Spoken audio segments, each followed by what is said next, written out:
Hello friends, मैं स्वागत करती हूँ आपका मेरे पॉडकास्ट चैनल सिजलिंग कैपेचिनो पर। आप ही का व्लॉग आ गया है और उसने व्लॉग की स्टार्टिंग करी है इस सीन से। आजकल क्या हो रहा है कि व्यूज़ थोड़े कम हुए हैं पहले से आप ही के, तो उनको ऐसा है कि मैं व्लॉग के स्टार्टिंग में ये सीन दिखाऊं ताकि लोगों में क्यूरियोसिटी बनी रहे कि क्या हुआ, इसको हॉस्पिटल क्यों ले जाना पड़ा। वैसे तो आप ही सभी लड़कियों को और लेडीज़ को दुपट्टा डाल के रखवाती हैं, बट अभी इस सिचुएशन में इस लड़की का इतना जूम करके ये सब दिखाना ज़रूरी था क्या? ये तो बहुत गलत बात है आप ही तुम्हारी। किसी की प्राइवेसी नाम की भी कोई चीज़ होती है। तुम इतना बता सकती थी कि हम हॉस्पिटल आए हैं और डॉक्टर ने ये सब बोला है और हमको नेक्स्ट डे आना है, ये सब हो सकता था। तुमको अंदर जाके कैमरा ऑन करके ये सब रिकॉर्ड करने की क्या ज़रूरत थी? यहाँ पर ये व्लॉग की स्टार्टिंग करी है कि फ्रेंड्स, आज का व्लॉग फ़िज़ा को समर्पित है। तो हाँ बहन, इसका आज के व्लॉग का जितना भी अमाउंट बने वो भी तो फ़िज़ा को दे देना। यहाँ पर फियान को देखो, ऐसे नहीं पब्लिक इनको 24/7 सर्वेंट बोलती है। आप इसका ड्रेसिंग सेंस देखो, समर अभी पिक पर है और ब्लैक कलर में तो और ज़्यादा गर्मी लगती है। लोग समर में लाइट कलर प्रेफर करते हैं और यहाँ बहन जी ने पूरा कंप्लीट ब्लैक पहन लिया और ये लग कैसी रही है, बिल्कुल एक अजीब सी। यहाँ पर ये बता रही है कि फ़िज़ा को 2 दिन से बहुत ज़्यादा पेन था, तो वो पेन किलर ले रही थी, देन उससे उसको बहुत ज़्यादा एसिडिटी होने लगी। तो आज हम इसको हॉस्पिटल लेकर आए। एक्चुअली हुआ ये होगा कि 2 दिन से पेन होगा उसको, तो उसने तुम्हें बोला होगा और तुमने सोचा होगा कि पेन किलर दे के देखो, अगर नहीं हुआ तो फिर हॉस्पिटल जाएंगे। वो लड़की खुद से कैसे पेन किलर ले सकती है? उसको तो प्रोटीन की डिटेल पढ़ना नहीं आ रही थी 2 दिन पहले। यहाँ पर इस फियान को देखो, इसके कुछ दिन पहले ही रिज़ल्ट डिक्लेयर हुआ है। रिज़ल्ट कोई बहुत अच्छा नहीं था और सोफ़ादारी जनाब के व्लॉग में इसने बहुत प्रॉमिसेस किए थे कि अब मैं पढ़ूँगा ये वो। एक्चुअली यहाँ पर इसको आप ही को इसको लेकर नहीं आना था, क्योंकि इसका कुछ काम ही नहीं था, ज़बरदस्ती इसको लेकर आए हैं। और अभी सोफ़ादारी जनाब को दिख नहीं रहा है कि ये वैसे ही टाइम वेस्ट कर रहा है जैसे रिज़ल्ट आने से पहले कर रहा था। इस लड़के के कोई भी चेंज नहीं आया इस लड़के के अंदर। ये पहले भी ऐसे ही घूमता फिर रहा था और अभी भी ऐसे ही घूम फिर रहा है रिजल्ट के बाद भी। यहाँ पर आप ही जिम की क्लिप दिखा रही है। याद रखना कि जब भी जिम जाएगी तो आपको क्लिपिंग ज़रूर देखने को मिलेगी, क्योंकि इसका हुआ ये है कि इसके मोटापे के कारण इसको जो प्रमोशन आते थे सूट्स के वो बंद हो गए हैं। तो अब ये दुनिया को दिखाना चाहती है कि मैं पसीना बहा रही हूँ, खूब मेहनत कर रही हूँ, तो आप ऐसा कीजिए कि मुझे फिर से स्टार्ट कर दीजिए प्रमोशन देना। यहाँ पर ये फैदर का बहाना लेकर जिम से भाग गई और बोल रही थी कि फ़िज़ा का फ़ोन आया, हैदर बहुत रो रहा है और वैसे भी हमको जो करना था हमने सब कर लिया, अब हम जिम से जा रहे हैं। यहाँ पर आप ही बता रही हैं कि आज फ़नी का जिम में स्ट्रेचिंग नहीं हो पाई तो फ़ियान उनकी हेल्प कर रहा है। हाँ हाँ, तुम लोग एक मौका भी मत छोड़ना फ़िज़ा फ़ियान को यूज़ करने का। और देखो उधर उसको एडिटर को, वो क्या कर रहा है। अब इस सीन में देखो कि पीछे बिस्तर कितना फैला हुआ है।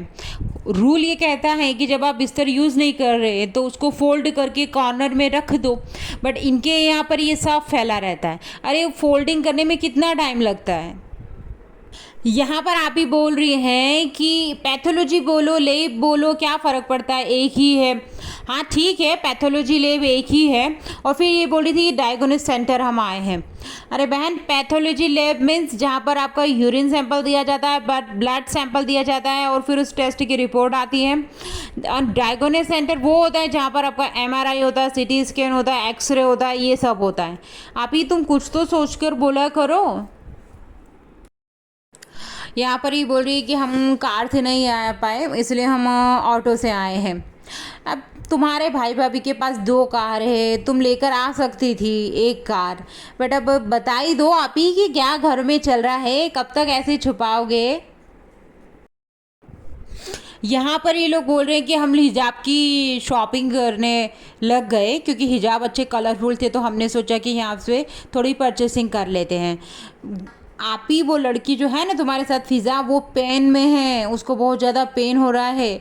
तुम घर जाओ, उसको रेस्ट करने दो प्रॉपर, इवन 5-7 दिन तो उसको रेस्ट करने देना। तुम क्या इसको मार्केट में लेके घूमती रह रही हो? अब यहाँ भी तुमको शॉपिंग दिख गई।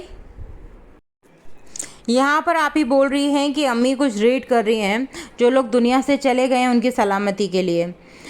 देखो, अच्छी बात है अम्मी रीड कर रही हैं तो, बट ये सब चीज़ें बहुत पर्सनल होती हैं, आप और ऊपर वाले के बीच की बात है ना। ये सब कैमरे में दिखाना ये भी इतना ज़रूरी है क्या? और आपके घर में अम्मी एक लेडी बहुत बीमार है, तो आप उसके लिए कुछ करो, उसके साथ हॉस्पिटल जाओ, उसको टाइम दो। आपका मोहल्ला में कोई सगे संबंधी एक्सपायर हो जाता है तो वहाँ जाकर उस परिवार को हिम्मत दो। यहाँ पर फियान बोल रहा है कि मेरे दांत भी लेवल में नहीं है, तो मेरे दांत का भी कुछ ट्रीटमेंट करवा दो। तो फ़नी को देखो कितना गुस्सा आया, और इसने गुस्से में बोला कि 20 रुपए का पत्ता लिया और वो यूज़ कर ले। देखो फ़नी, ये तुम्हारी वाइफ जो है सालों से इन दोनों बच्चों को यूज़ कर रही है, तब तुम्हें कुछ गुस्सा नहीं आता। ये बच्चे फेल हो जाते हैं, कम मार्क्स लाते हैं, तब तुम्हें गुस्सा नहीं आता। और आज उस लड़के ने कुछ मांग लिया तो तुम्हें कितना गुस्सा आया। एक्चुअली हमेशा ये बच्चे शॉपिंग भी करते हैं ना, तो इस फ़नी को बहुत गुस्सा आता है इन दोनों पे, फिज़ा फियान पर।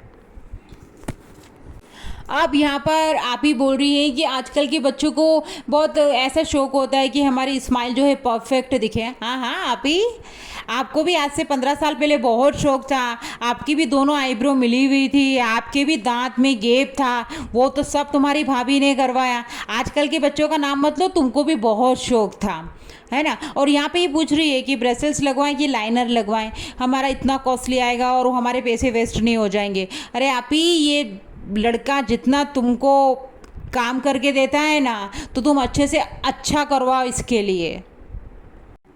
ये हर ब्लॉग में खुशामदीद की एक डिश तो बताती ही है कि आज ये आया, आज वो आया। अभी इसने चिकन दिखाया। अरे बहन, तू ये बताना कि वहाँ पे कौन ऑपरेट कर रहा है, कौन बना रहा है ये सब। एक तरफ तुम कंस्ट्रक्शन दिखा रहे हो, रिनोवेशन बता रहे हो, और दूसरी तरफ तुम ये भी दिखा रहे हो कि ये सब रेसिपीज़ वहाँ पे मिल रही हैं। तो क्लियरफाई कर दे कि वहाँ पे कौन किचन को ऑपरेट कर रहा है। ये बता रही थी कि हम 2 बार फ़िज़ा को हॉस्पिटल लेकर गए तो हम बहुत ज़्यादा थक गए थे। फ़िज़ा तेरे साथ जाती है, उसकी ज़रूरत भी नहीं होती, फिर भी जाती है और तेरे में ही लगी रहती है। तू सोच कि वो कितना थकती होगी। और पीछे तुम्हारे जो कपड़ों का ढेर लगा है, अरे ये कपड़े किसी को दे दो, ये पड़े पड़े ही ख़राब हो जाएंगे। इससे तो अच्छा है कि किसी को काम में आएंगे। ये फालतू ना तुम्हारे काम लग रहे ना किसी और के काम लग पा रहे। यहाँ पर इनडायरेक्टली आप ही ने हर्बल टी का प्रमोशन कर दिया कि ये ऐसे होती, इससे एसिडिटी नहीं होती, ये नहीं होता, वो नहीं होता, और बता दिया कि हाँ भाई इसको यूज़ करो आप, तो आपको बहुत बेनिफिट मिलेगा। यहाँ पर आप ही बता रही है कि अम्मी जो है कच्ची कैरी की कुछ बना रही है, और ये भी बोल रही है कि अम्मी आपने तो किचन क्लीन कर दिया। सब लोग बहुत टोकते हैं ना कि किचन बहुत मैस रहता है, बहुत ही गंदा रहता है, तो ये क्लेरिफाई कर रही है कि नहीं, अभी किचन हमारा क्लीन हो चुका है। यहाँ पर अम्मा किचन में आई और वो कुछ बोल रही थी कि गुड़ डालते हैं, शक्कर डालते हैं, ये कुछ डिस्कशन चल रहा था, और इनके सिर पे दुपट्टा नहीं था। और फिर देखिए, झट से आप ही ने इशारा किया होगा तो बेचारी एजेड लेडी ने झट से सिर पे दुपट्टा डाल लिया। ये देखो, अरे यार ये इतनी एजेड हैं, ये सिर पे दुपट्टा ना भी रखे तब भी चलेगा। इतना भी क्या, घर में रूल रेगुलेशन को, एजेड पर्सन को भी इतना रूल रेगुलेशन फॉलो करने पड़ते हैं, तो फिर वो घर नहीं। हमेशा की तरह ये यहाँ पर कढ़ाई में चम्मच हिलाने लगी। ये हमेशा ऐसे ही करती है, रेसिपी को कुछ और बनाता है, कोई और बनाता है, और ये यहाँ पे क्रेडिट लेके चली जाती है। ये बोल रही है कि किचन क्लीन किया है, कहाँ क्लीन किया है, इतना ही तो स्प्रेड आउट हो रहा है। ये यहाँ पर ये रेसिपी टेस्ट कर रही है। अच्छा, अभी टेस्ट तो ऐसे कर रही है जैसे कोई बहुत बड़ा शेफ़ हो, ये जैसे दुनिया का सारा नॉलेज है किचन का। इस एक कटोरी चम्मच से इसने भी टेस्ट किया, इसकी अम्मी ने भी टेस्ट किया, और इसकी अम्मा ने भी टेस्ट किया। देखो, इसकी अम्मा ने भी वही झूठी स्पून मुंह में ले ली जो आप ही उससे टेस्ट कर रही थी। सेम स्पून, सेम कटोरी। अब अम्मी ने भी सेम कटोरी स्पून से वो डिश टेस्ट कर ली। इन तीनों ने एक दूसरे का झूठा खा लिया। ये इन्फ्लुएंसर हैं, दुनिया को इन्फ्लुएंस कर रहे हैं ये। अब लास्ट व्लॉग में जो मेकअप का बॉक्स आया था ना, अभी आप ही जो है उसकी पूरी डिटेल भी बताई इसने और वो पूरा लेकर बैठी थी। तो सब आ गई पब्लिक और बोले ये मैं लूँगी, वो बाजा को दूंगी, वो खाजा को दूंगी, वो उसको दूंगी, ये मैं रखूँगी। इतना प्रमोशन की चीज़ें आती इन लोगों को, फिर भी इनका मन नहीं भरता। और कितने टाइम से आ रही है, 5-6 सालों से आप ही को प्रमोशन मिल रहे हैं, पर फिर भी ऐसा लगता है कि ये लोग सब फर्स्ट बार ही ये सब चीज़ें देख रहे हैं, बिल्कुल टूट के पड़ जाते हैं किसी भी चीज़ पर। ओके फ्रेंड्स, तो ये था मेरा पॉडकास्ट। अगर आपको अच्छा लगा हो तो please like share and subscribe and thank you so much for your time. Bye.